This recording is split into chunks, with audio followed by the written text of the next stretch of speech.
Good afternoon. Thank you for joining us and thank you for coming so quickly after lunch. I'm going to start us off quite briskly to make sure that you're on time for the parallel sessions. So just to introduce myself, I'm Rachel Tyrrell. I'm Associate Director for Knowledge Exchange at Research England and Programme Director for the UKRI Strength in Places Fund. I'm joined by a number of colleagues from the Research England KE policy team, not all of us, a good number of us are here today and tomorrow roving around the conference, but I'll just briefly introduce. So I'm joined by Louise Wall, by Michael Clark, and by Ellen Bamford. Also delighted to be joined by Dr. Dan Cook, who from HESA, who part of Jisc, who will be leading a second session today, and then we'll be doing a joint Q&A at the end.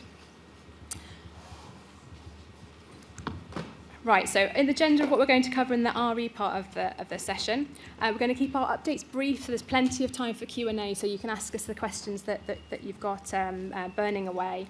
So it's going to be some short updates on our recent work and our activity, including a new funding call, which is part of CCF-RED, so that's the Connecting Capability Fund, and RED Development, RED, the RE Development Fund, that Jessica, our Exec Chair, mentioned earlier today. We're also going to recap on our KE review and on technical KEF updates. So I'll start with a cheery slide. This is the KE funding, showing 20 years of funding for HEIF, our formula funding, in the purple, rising throughout the last 20 years. Overall, our formula and competitive funding continues to grow, so reflecting long-standing government confidence in the ability of knowledge exchange to deliver benefit to the economy and to society. And it's signalled each year to us by our lead government department, DSIT, in Research England's Funding and Priorities Guidance Letter, which we receive annually about our funding and publish as well. So since last year, you'll see on the slide, the funding has included a new specific approach for business and commercialisation via a further £20 million supplement. So we have £260 million annually for HEIF currently, our formula funding, with a £20 million business and commercialisation supplement, as well as other funding for Connecting Capability and RED. And I'll actually hand over now to Louise to talk us through CCF-RED.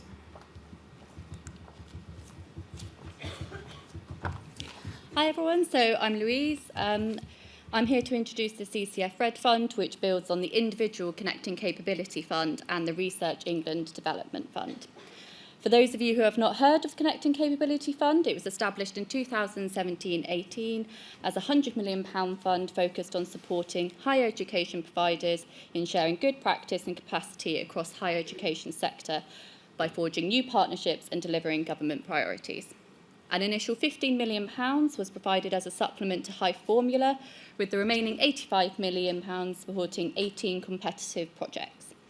There was an additional round of follow-on funding, which supported 11 of the original projects for a further 1 to 2 years to expand innovative commercialisation activities across the collaborating universities and partners. With this programme now drawing to a close, Research England has been reviewing the outcomes and looking into what, where needed, could change if a future round was undertaken.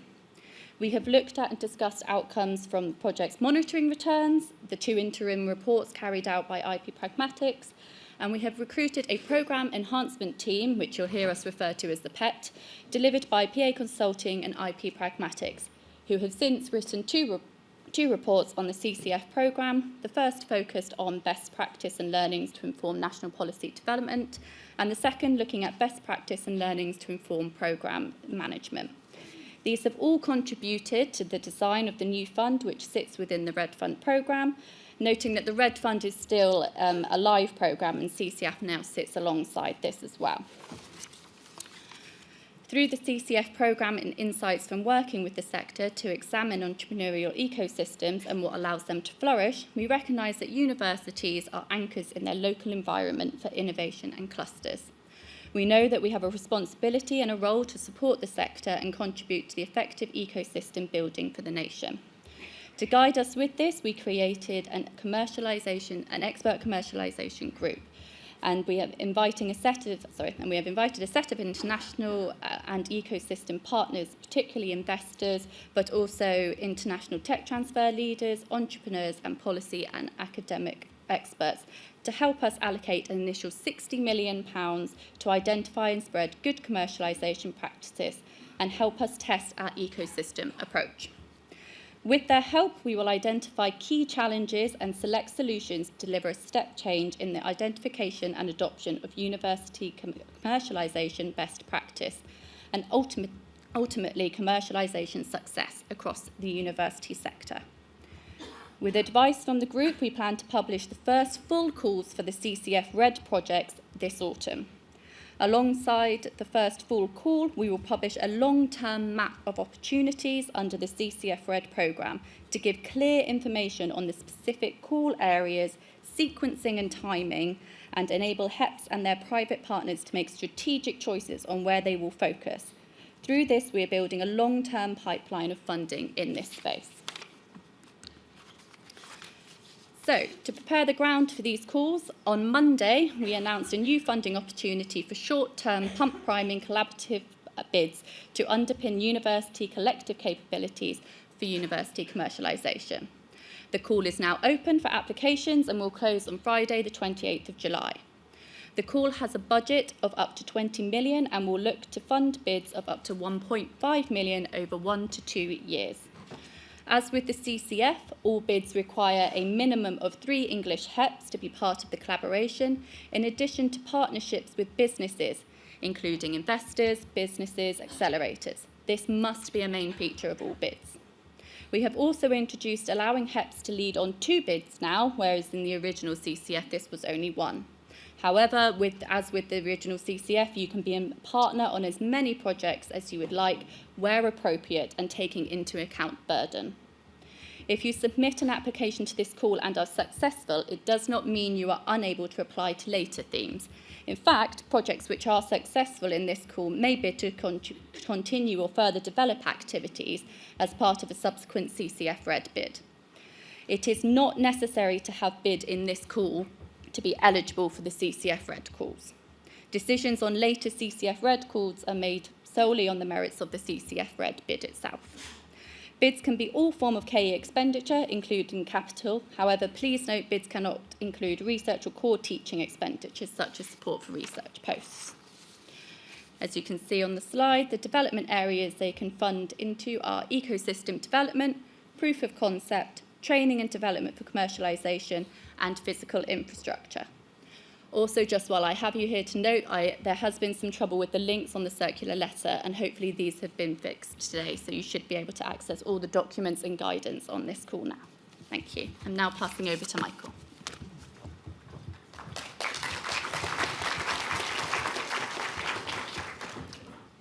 Thank you, Louise. Hi everyone, I'm Michael, and I'm going to talk to you and introduce our item on the Knowledge Exchange Review.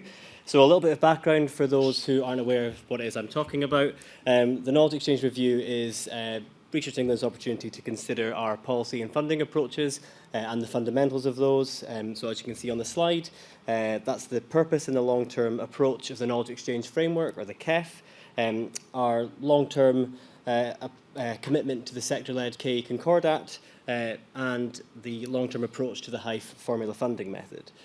So back in April 2022, we published a document called the Review of KE Funding, Sector Engagement and Evidence, I believe it was called, where we posed 30 questions, which we deemed as key to our initial engagement phase of the review. We engaged with you, the sector, as well as wider stakeholders involved in knowledge exchange between, I think it was May and July of last year. And we actually took advantage of the slot we were offered at the Practice Oral Conference in Brighton to sneak in a little bit of engagement there. So for those who were at that, you might remember contributing comments and feedback and thoughts via your mobile devices, which was much appreciated. So thank you as well for your time and for your considered inputs into the review. We reflected on those and they fed into our decision-making process. The document you can see on the right-hand side of the slide there, we published last month, and that's our decisions and our plans to implement those. So I'll just pass you over to Rachel now, who will talk you through some of the highlights of that document. Thank you.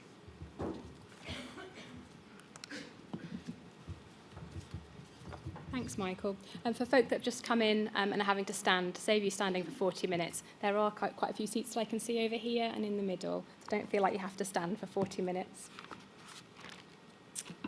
Okay, so the decision. So we've set out far more detail in the publication that Michael mentioned that we published recently, but I'm going to summarise for you today. So overall, there was a good degree of confidence noted from your views and from those gained from other stakeholders during the engagement phase on our current funding and policy approaches. So inputs didn't suggest that there should be significant alterations or, or kind of there wasn't widespread consensus on what could change. However, we're not resting on our laurels. There were definitely some improvements that were suggested that we're taking forward, which we'll briefly outline today. So, therefore, we're going to, on the basis of the feedback that we received and feeding into our overall decision making, we're retaining our current approach to HEIF, including making an annual allocation. And we set out in detail in the decisions publication that we'll be doing some further work related to the next spending review period in terms of the nature of how we allocate HEIF on an annual basis. A critical area of work for us, which Ellen will outline more, is being able to consider more long-term and fundamental changes by having better data, metrics and evidence. And we aren't able to progress that until we have got on with that very important piece of work. We've tried to set out indications and timeframes in our publications document so you would be as informed as possible about where we are in the process and when we expect to get some work done. And some of this work really has a very long-term nature to it, so we've hopefully met your expectations in setting it out. So, for example, proposals for consultation on the CEF development for being used in funding will not be brought forward until 25-26 at the earliest, and then noting that once there has been the usual consultation and reflections on that activity, there would then be a longer running period in order to implement that work.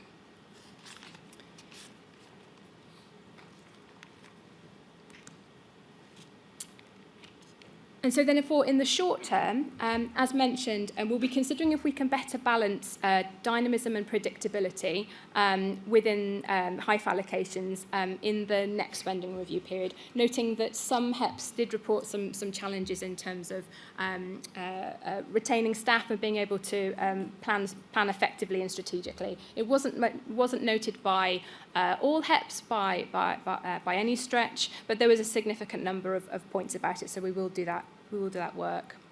We'll also be reviewing the appropriateness of the HEIF threshold as a mechanism. So noting that government has an ongoing priority for HEIF to fund only effective KE performers in KE. So the government priority hasn't changed, but our threshold level has been in place since government first confirmed its priority, which was in 2011. So it's timely now to look at the mechanism as it stands, review up-to-date data and evidence, and then consider its appropriateness. And does it still meet government priorities in the way that we're intending to? And we're also updating our policy on higher education provider HEP eligibility for HEIF and for all Research England knowledge exchange funding. And that's involved us working with OFS, for whom we work closely with on HEIF, the two government departments who provide us with funding, so that's DSIT and DFE, wider UKRI colleagues, and of course our colleagues in the higher education funding bodies to share learning and practice with. And then on CEF, we've clarified its overall purpose, and we've decided from the 4 purposes we're going to discontinue one, that is to meet the information needs of the partners external to HE. There's quite a lot more in the decisions document, but we've tried to provide you sort of a quick summary to date, and I'm going to hand over to Ellen now to cover further updates on metrics and National Centre.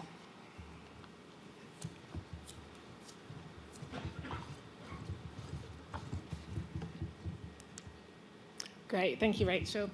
So I'm just going to give a bit more detail around our approach at Research England to ensuring that we have in the long term the metrics and data that we need to progress and continue to develop our approach to funding and policy. And I'm also going to give a brief update to our development work around the knowledge exchange framework as well. So as Rachel mentioned, one of the key decisions from our KE review is that in order to develop our approach to both funding and policy work more fundamentally, this should be based on the availability of new data, given that that's what drives and underpins our approach. And this is to ensure that we're able to capture and utilise a broader range of knowledge exchange activity that's conducted in the sector in our approaches for both funding and also our wider policy and evidence work. So we have a need for more and improved data in order to design performance metrics, and this is both to inform the development of the CEF, to help inform our funding approaches, and also to provide the development to support new classes of data, such as for use in the HEBCIS survey. And to do this, we'll also be working with HESA throughout this process as well. We also have a need for new and improved evidence of the effectiveness of institutional practices, and also to allow us in our approach to address national policy. And the need for this has been demonstrated by our work to date with the University Commercialisation Evidence Unit at the University of Cambridge. And this in particular is evidence work that we're going to continue over the next couple of years as well. So these are the needs that we're aware of and that we're trying to meet, but how are we going to do this? So as noted in the KE decisions document, as mentioned in Research England's recent strategic delivery plan, and there's more detail in a recent blog that we published back in April, we are developing our capability at Research England as a centre for KE metrics, data and evidence. And we're currently commencing a 2-year development programme, including the commissioning of UCI to help support us in this work. And alongside this, we will also be working with HESA, which I think Dan is also going to nod to later, throughout this development period too. So we can continue to progress our work, such as building on learnings from the current HEBCIS review as well. This work will ultimately involve the identification and securing of academic and conceptual expertise, which is what will allow us to support and deliver new data and new metric development. So in the next year, in addition to beginning our work on developing an underpinning analytical framework and continuing vital evidence work that is currently being underdone by UCI, we will also be producing a blueprint. And this blueprint will describe our vision for what a national capability in KE metrics will look like. And this will include the necessary stakeholder engagement as part of this process, and also to identify the necessary capabilities in order to meet those original needs that I mentioned. We will present this blueprint at a national conference next spring, so in spring 2024, and we will then implement this blueprint and secure the necessary capabilities to deliver against these needs by spring 2025. So just to move on slightly, I'm also going to give a brief update on the Knowledge Exchange Framework development in Research England, and this also builds upon some of the decisions in the KE review mentioned by Rachel. So evidence from the KE review, also building upon specific feedback that we received in our specific CEF review in 2021, is that this has prompted us to focus our purpose from the CEF on supporting universities to better understand and improve their own knowledge exchange performance. And this is where we feel the current design of the CEF is having the most positive impact. Therefore, in the short term, we're going to continue the current design of the CEF, therefore using a cluster-based comparison approach across a range of KE perspectives to represent the underpinning data that we use to measure performance, and to continue presenting it in a similar way in which we do at the moment. And this should provide some continuity to allow the use of the CEF in terms of that year-on-year performance measurement, to then allow the institutions to better understand their KE performance in terms of their wider strategy and alongside other instruments in the sector. So what this means in the short term is that we will be continuing to publish the CEF on an annual basis. We'll be publishing the third iteration later this year in September 2023, so a year after the publication of CEF 2 last summer. And in terms of when you come to look at the CEF 3, it will look very similar to CEF 2. The methodology will be unchanged, and the design principles that we've used up to now will also remain consistent. And as I said, this should allow that comparability between your CEF 2 results and your CEF 3 results as well. CEF 3 will also, as with all previous years, use the most up-to-date data available, which primarily comes from HEBCIS. Although this year, we are also including, as I'm sure many of you are aware, if you've been involved in the writing of updated narrative statements, and thank you again for all of your engagement in this process. To date, we really appreciate it. will be including updated narrative statements as part of the CEF, in addition to utilising updated KE clusters. So just earlier this week, we published a decisions document, as we always do, for the third iteration of the CEF, and this gives some more detail around those decisions that we've made for the third iteration. And you can see in there a full list of the metrics that we're continuing to use, those updated cluster placements, and some further details around eligibility for the CEF, for instance, in addition to a full list of our design principles. So, in the long term, this is where our approach to the CEF will continue to be driven, as we've mentioned throughout this presentation, by the availability of new data and metrics. And this is due to the confidence we have in the appropriateness of the current design of the CEF to deliver against its current purpose for universities. And this will include, in terms of the use of future data, this will include the consideration of CEF as a potential tool for our funding mechanisms in the future. However, this is a decision that we will put a lot of care and consideration into, as we always do with designing our funding approaches, and therefore, given the timing of our work towards a national centre of capability and the development of new metrics and data, we won't be bringing forward proposals on the use of CEF funding until 2025-26 the earliest.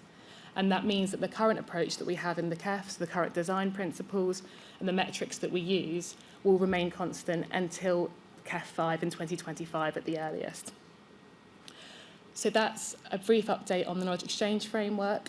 We will answer any questions on any of our work after HESA's presentation, but for now I'll hand you over to Dan Cook from HESA.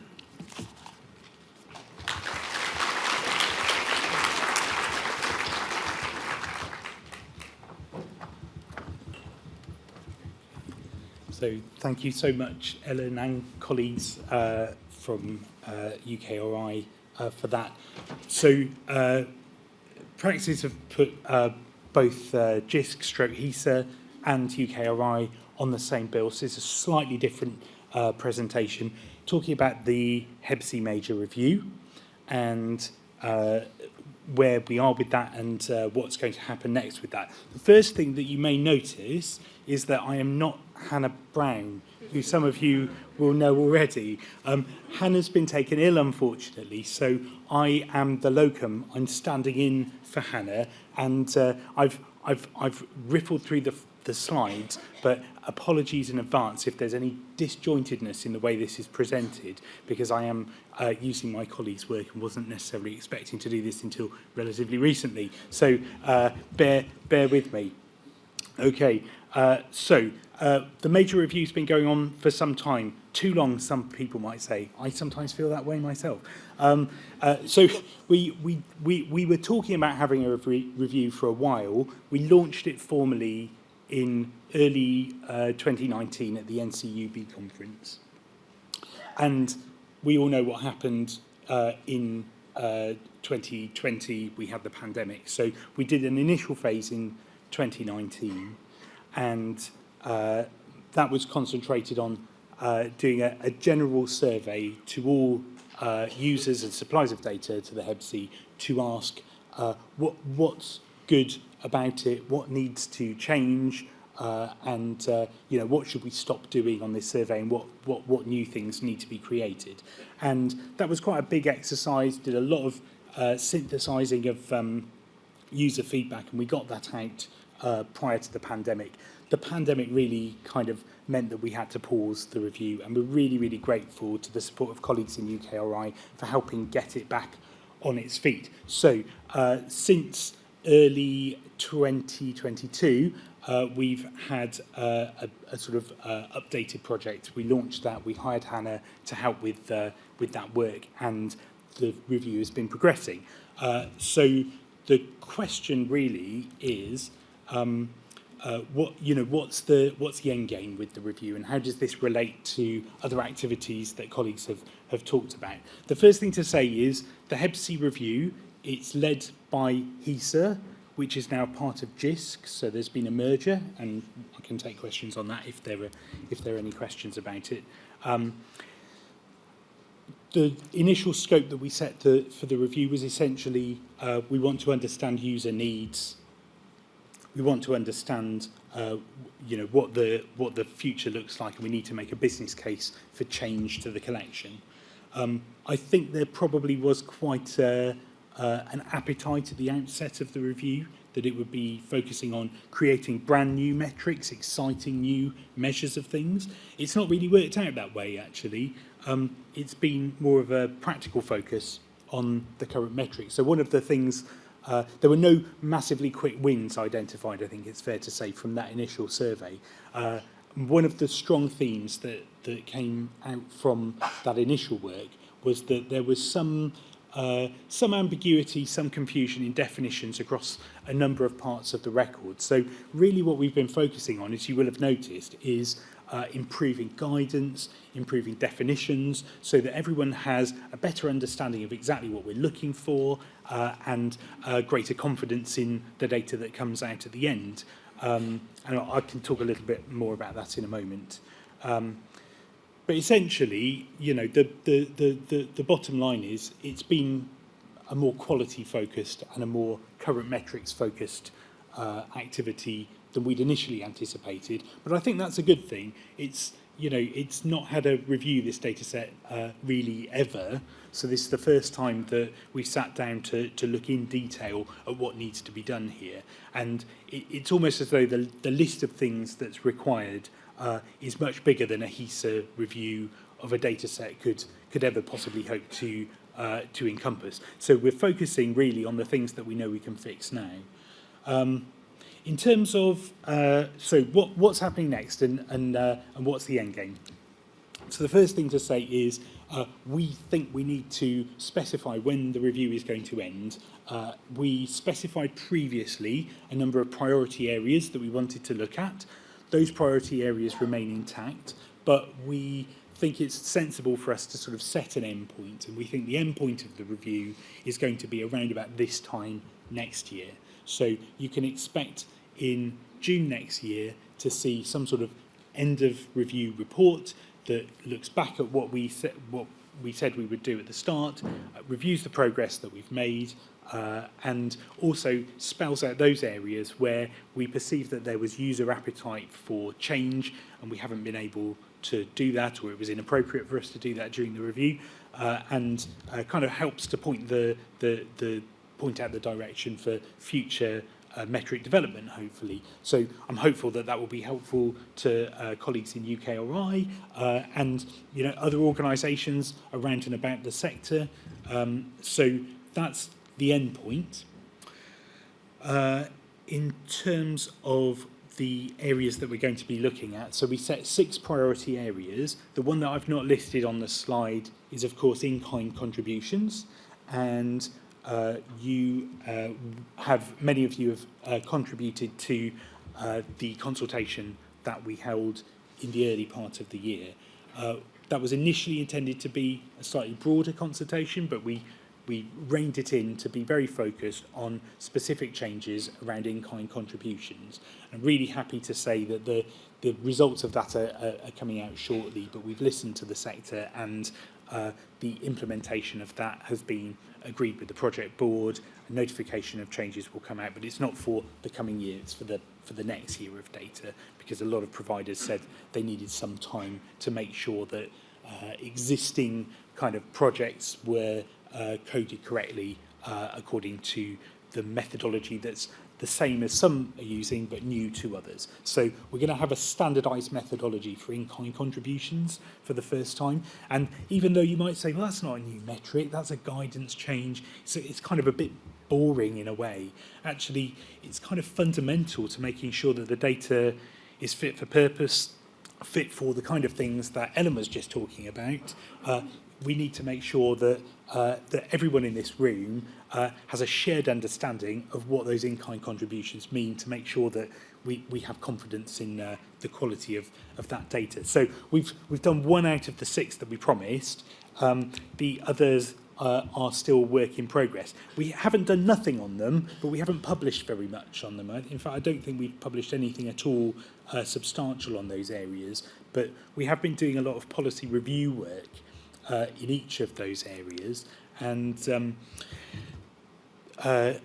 we are planning to do some evidence gathering activities this summer for the next phase of the review. So what can you expect between now and the end of review report?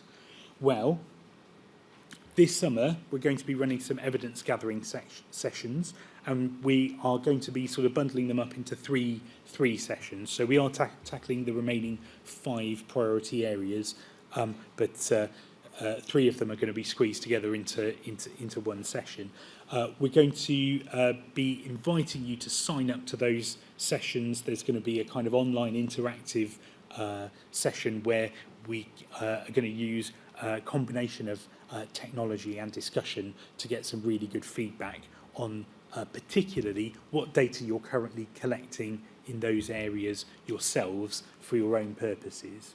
So one of the original items in scope for the review was to understand the availability of data, both from the sector and from other sources. And in terms of availability of data, we've not done very much on that with you except for in kind. So we're going to be doing that in the other areas and asking you some questions about what you're currently capturing, looking for themes within that. And I think that will inform the next stage. So once we've got some additional evidence, we're going to be working on a bit of analysis of options, and we'll be thinking then about a consultation activity that will take place probably January, February time it will open next year. And in that consultation, whatever we're able to bring forward from those 5 priority areas, those things will be in the consultation.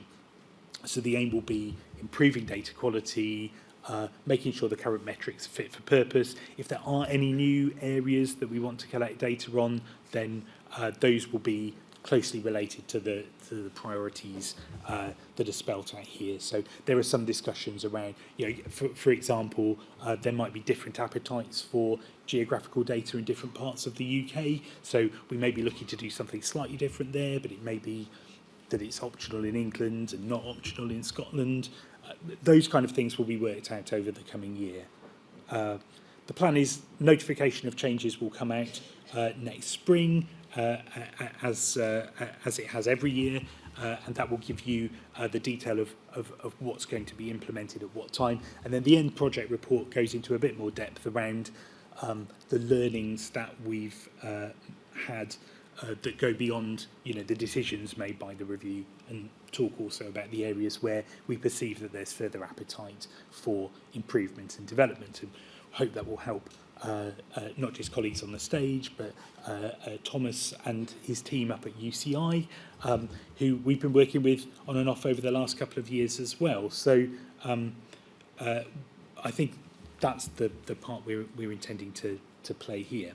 So, closure of the review. And I was meant to say, Hannah has left me a note. There will be a link to sign up to these evidence gathering sessions, and it will be coming out in the HESA weekly update email. So you'll see that in the next few weeks. That will be publicised.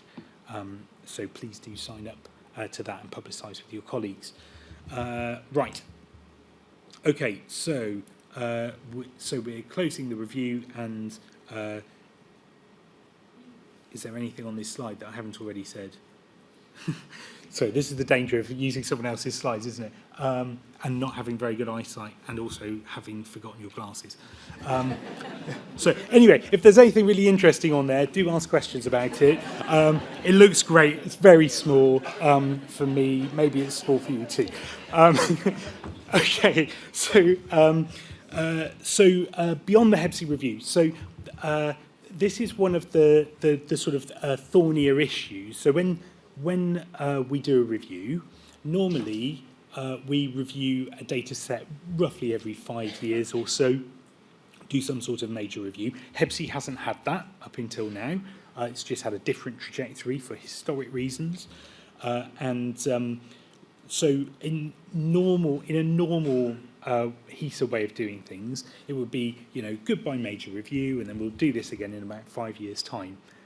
I don't really think that that's the nature of what's going on here. I think there's a lot of energy and interest in knowledge exchange. It's a growing and expanding field. Everything that you've been talking about at this conference points to the need for better data, better metrics. But what does that mean? I mean, we're going to come out with some data quality improvements, but there will be that appetite for new metrics. There may be an appetite for new data collection activity, and there's certainly a need for a body like Jisc or HESA to remain across this issue. So in terms of what we're going to do next, we don't think it's just kind of forgetting about it for the next 5 years and then doing another review. We're thinking that over the coming few years, we're going to maintain a more focused stance on knowledge exchange. So we're going to retain our capacity to do policy analysis in this area. We're going to be looking at what research projects that we can undertake in the policy and research team that I head up. We're going to look at what research projects we can undertake to improve our data. If there's work that we can do with others that can help us to improve the quality of our outputs rather than collections, then we're going to be carrying on with that work. So maintaining a more ready and engaged stance around knowledge exchange policy is something that my team is committing to now for the foreseeable future. So there will be knowledge exchange expertise maintained at HESA in a way that didn't really happen before this review.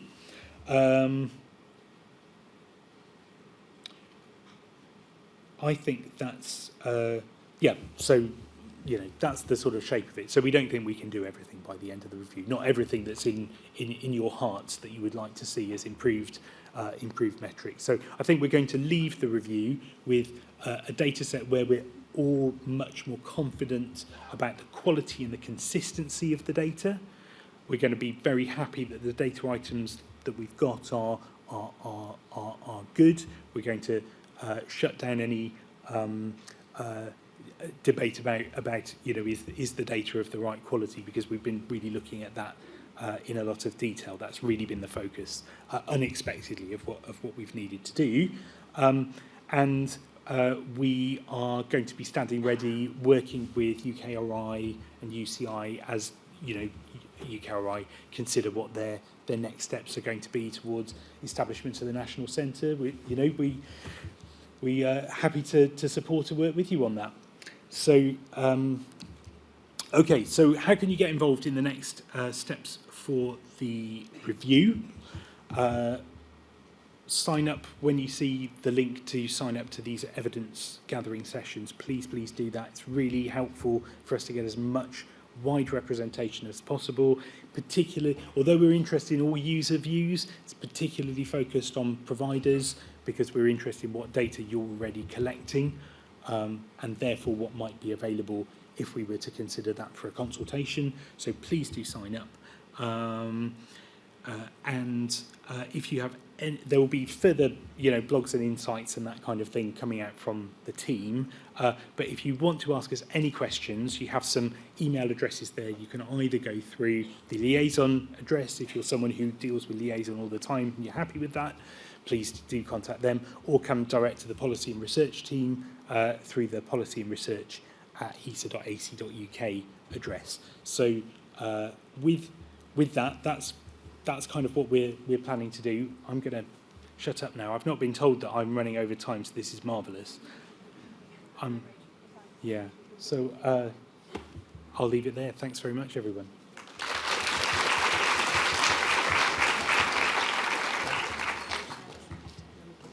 Okay, yeah, John. Thanks so much, Dan. Seamlessly presented with a very short notice. Joining Dan with Ellen now at the lectern, so we'll do a joint Q&A, and I think that Louise and Michael have got roving mics as well. So there should be two sets of roving mics going around the room. Welcome all of your questions. We've got about 15 minutes before we have to pack you off to your parallel sessions. Please, if you could just let us know who the question is for. Is it for both Research England and HESA, just HESA, or be careful, or just Research England? That would be great. Let's get going. Thank you.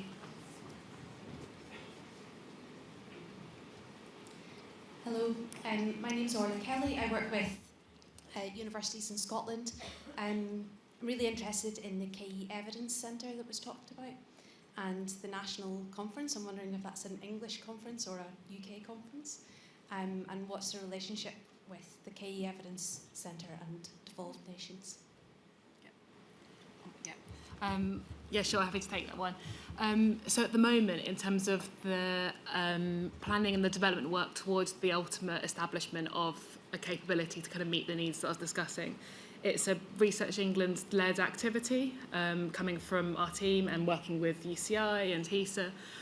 However, our position in terms of the ultimate outputs and like how we think it will aim to meet some of those needs, I think that will be very much a UK-wide piece. We're approaching it as a Research England programme, you could say, at the moment. But in terms of producing a better or improved frameworks for KE metrics, improved evidence, data or knowledge exchange, believe that shouldn't, and I think impossible almost for that to be constrained to just England, and that can then be used by other agencies, devolved funding bodies, as necessary across all of the devolved nations. So at this point in time, we continue, as we do in lots of our other work, to work closely with the devolved funding bodies as well, to share our plans, input, so we can share insights on other prominent policy areas in the devolved nations at the moment that we should factor into our planning when thinking about the capability that we needed as part of the National Centre when it's eventually established. In terms of the National Centre, again, led by Research England, given our programme, but without having thought too much into the details at the moment, I imagine it will be open for attendees as appropriate, and I'm sure that further information will be shared as appropriate by your devolved funding bodies as well. Thank you.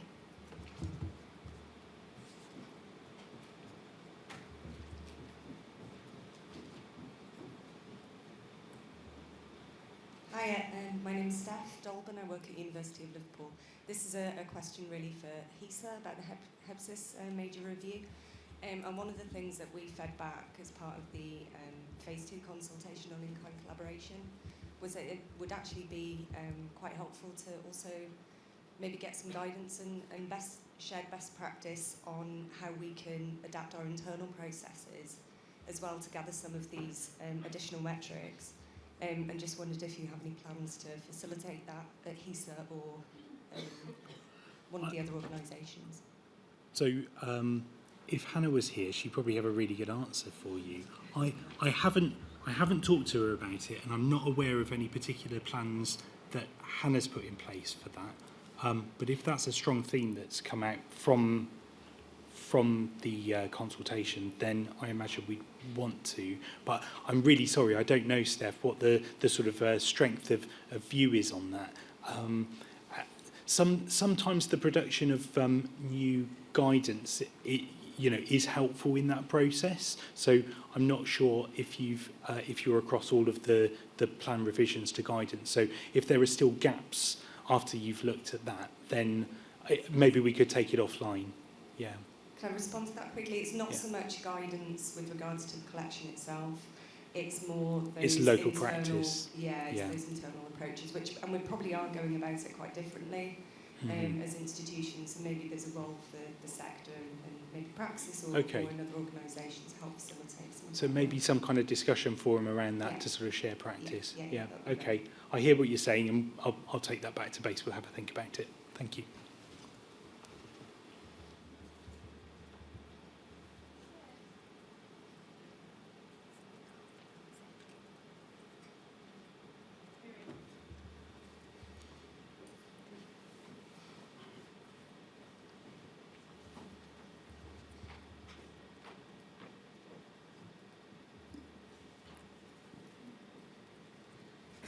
Thank you. I'm Simon Guillemette from the University of Oxford. I was just a couple general questions, I guess. I was wondering if you know if there's any other end users than higher education providers that use HEBCI data. I'm thinking maybe businesses or investors in making their decisions. And the second general question is whether there's HEBCI-like equivalents across Europe or in other countries, and how does this process compare to them? So we'll do a double act on it. So first of all, I don't know how to pronounce it either. I say HEBCI, but HEBCI, HEBCIS, you know, take your pick. So yes, there are other users besides higher education providers and government organisations. I know we get quite a lot of queries from sort of private consultancy type organisations that use that data. And in terms of comparability, you've got, there's the autumn survey in the States and Canada, which is not directly comparable, but it's a similar kind of data set. And I know there's is it the Scopa data set from Australasia, and then the name of the European one, ASTP, which essentially HEBCI sort of contributes to, but it's a different sort of beast, really. It's not quite comparable, I think, but HEBCI contributes to it well, I think. So it's less of a comparator. Autumn is a really good comparator for us, and we are looking at comparability as part of our work. I think Dan has broadly covered your question, but I guess the only point I would add is that HEBCI is unique, and we are, although we've talked today about improvements that we'd like to make in the future and more uses that it could have, for instance, it is still world leading in terms of its a statutory return for knowledge exchange, as in all universities respond to it, which means we have a complete or reasonably complete set of data across the sector, which is a position that a lot of other countries internationally aren't in, and therefore I'd say don't have the luxury that we do in terms of using what is a reasonably robust data set in order to allocate our funding and use in our policy development.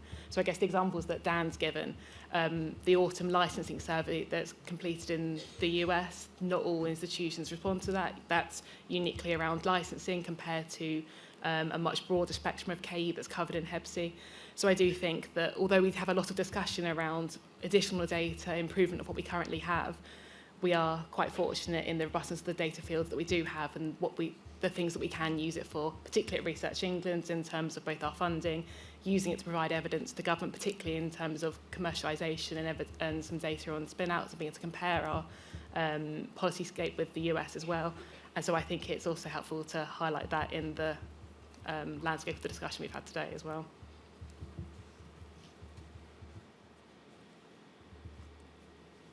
It's awfully dark out there, so if you do have a question, you're going to have to give us a big wave.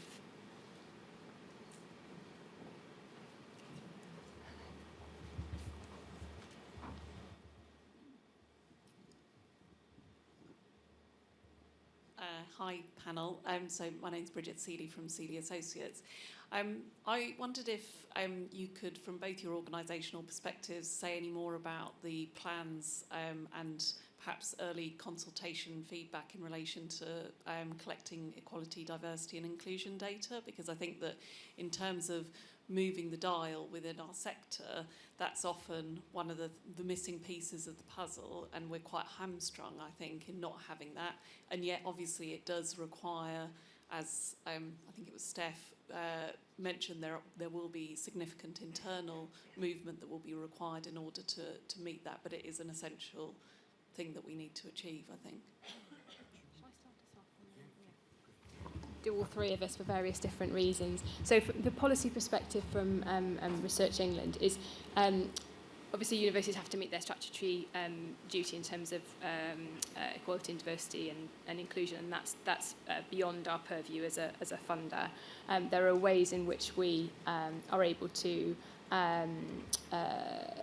as part of our accountability and governance, inquire at universities into their policies and practices. But that's quite different to accounting for the data sources in which they collect.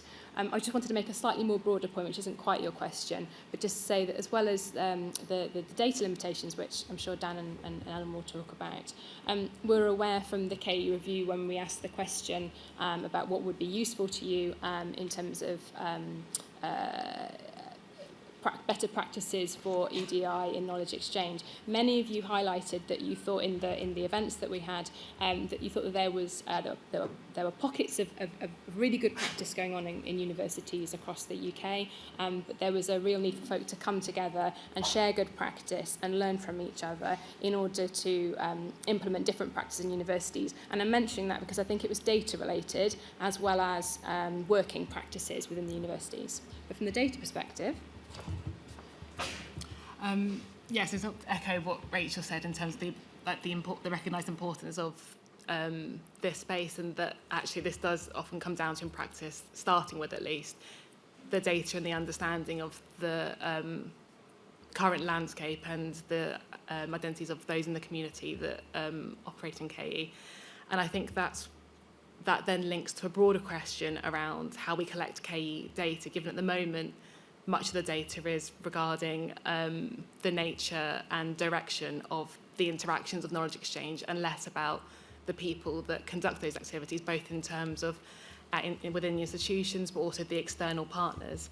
And I think, therefore, it's part of that broader question of how do we meaningfully collect data around the individuals at either end of that partnership. Well, in some cases, it's not just a linear direction, it's between multiple partners.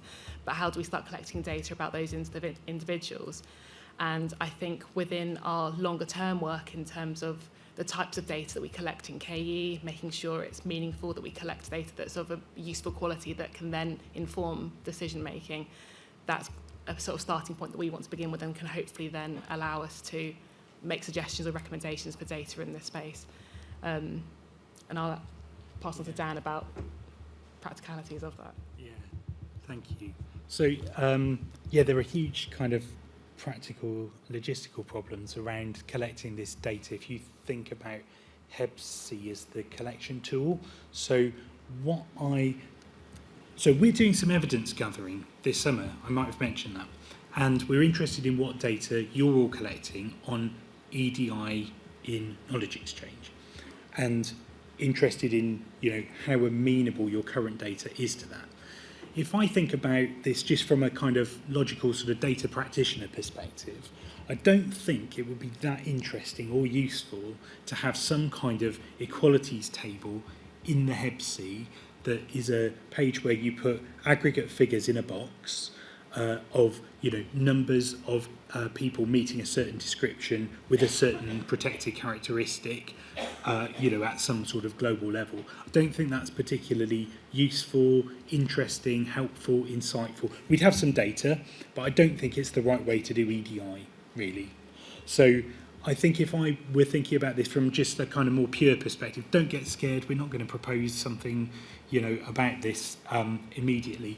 I'd be thinking about, well, where is the granular data about equality and diversity information for staff and students in particular already? And there is a staff record and there's a student record, and neither of those records have any kind of knowledge exchange marker in them. So there's nothing that tells you that a member of staff or a student has been involved in something that might be considered to be knowledge exchange or community interaction or something along those lines. So I suppose the challenge I'd issue to you is, when you're coming to that evidence gathering session, it might be worth thinking about, as majority of you are public bodies bound by the Equalities Act 2010, what do you know about the EDI characteristics of your staff and students who are engaged in knowledge exchange activities?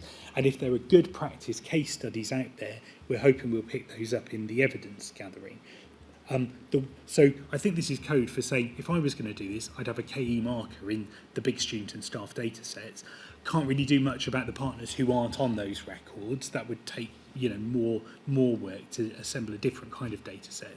But I think that's the sensible place to gather that information from providers. I also note that we are simultaneously doing a review of the staff record, and we haven't published any policy analysis outcomes on that yet. But I am aware that my colleague who's doing the policy analysis on it has identified that there's a potential for needing to improve the academic employment function marker in the staff record, and that's the marker that says, are you doing teaching, are you doing research, or combination of teaching and research, kind of academic pathway 1, 2, 3. And the feedback that she's been getting is actually academic pathways are a bit more complicated and they're configured differently, so maybe that variable needs to change. Maybe that could be a way of helping to answer this query, but it's outside the scope of the HEBC review. I hope that answers you, Bridget. You got 3 for 1 there, so.